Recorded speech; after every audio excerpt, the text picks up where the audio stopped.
गुरु रूप सत्संग जी, प्यार से कहिए धन निरंकार जी। सत्संग आज हम सभी हापुड़ के इस मैदान में मिलकर बैठे हैं। हरि चर्चा हो रही है, गुरु यश हो रहा है। ये सब क्यों एकत्र हुए हैं? एक खास मकसद, एक खास उद्देश्य, एक खास एम को लेकर, संसार को आवाज़ देने के लिए कि ये संसार में ये जितने महात्मा आवाज़ देने के लिए इकट्ठे होकर बैठे होते हैं, ये सब जले हुए दीपक हैं। ये सोए हुए को उठाते हैं। पावन हरदेव वाणी का शब्द आता है, ये सोने का वक्त नहीं है, ए बंदे तू जाग जरा, जन्म जन्म से बिछड़ा जिससे उसके संग तू लाग जरा। कि ये सोने का वक्त नहीं है।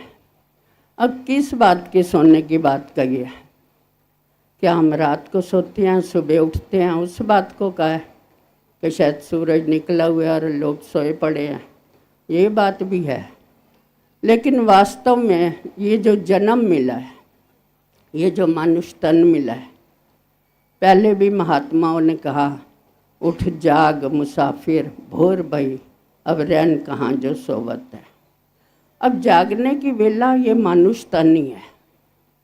वैसे तो पशु परिंदे भी रात को सोते हैं, इंसान भी सोता है, लेकिन जो ये विवेक बुद्धि इंसान को मिली है, उसके लिए ये जागने की बात कही है कि उठ जाग मुसाफिर भोर भई।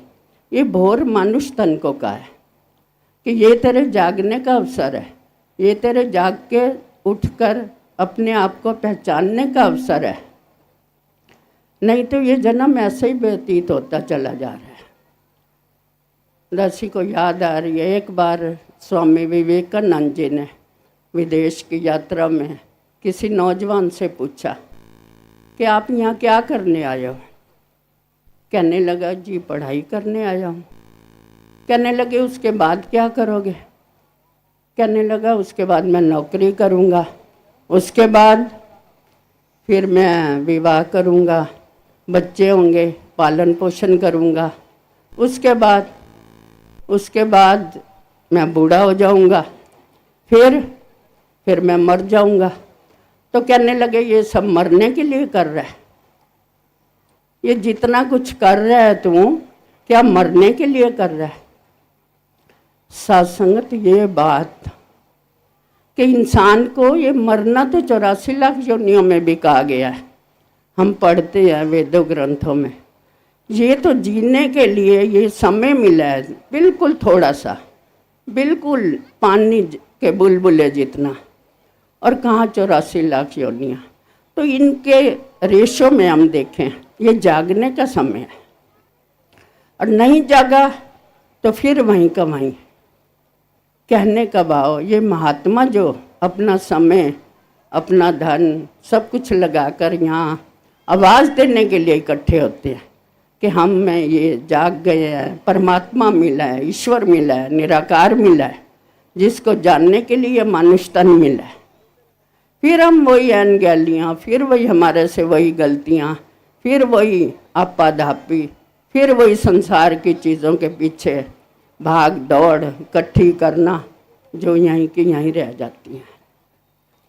एक लाइन कई बार हम कहते हैं, इतनी बार महात्माओं से सुनी, लम्हों ने खता की है, सदियों ने सजा पाई है। दासी तो कई बार सोचती है, लम्हे तो ये मनुष्य तन के ही मिले हैं, और सदियों ने सजा पाई 84 लाख योनियाँ। यानी कि थोड़े से लम्हे हमें मिले हैं, चंद समय। कितने श्वास इंसान देखे, क्या उसके हाथ में है? क्या वो जानता है कि मैंने कितना समय रहना है?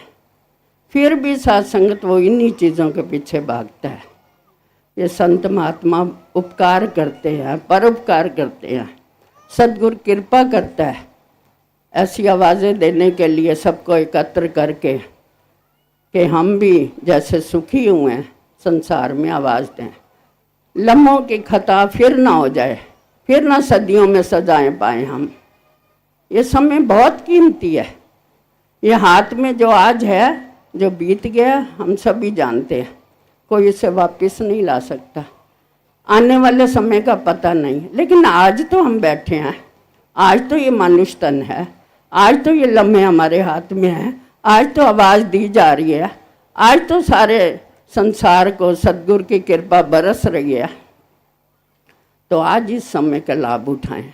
जहाँ तक आवाज़ जा रही है, ये जगह जगह उपराले हो रहे हैं, यत्न प्रयत्न हो रहे हैं। और ऐसे ही आने वाले इसी महीने की 28, 29 और 30 अक्टूबर को भी समालखा आध्यात्मिक स्थल पर ये विशाल विशाल संत समागम होने जा रहा है। ये आवाज़ दी जा रही है जगह जगह, ये तो बांट रहा है, लेकिन हम लेने वाले बने। हम लेने वाले ही नहीं बनते, हम सोए पड़े हैं। ये सोने का वक्त नहीं है। ऐ बंदे तू जाग जरा, जाग जा। जहाँ तक आवाज़ जा रही है, जागे हुए ही दूसरे को जगा सकते हैं ना, सोया हो तो नहीं जगा सकता। आप सभी जागे हुए बैठे हो, आओ कृपा करो, रहमत करो, हम ऐसे ही आवाज़ दुनिया भर में देते जाएं।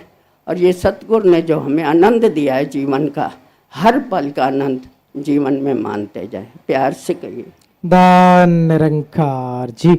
और अभी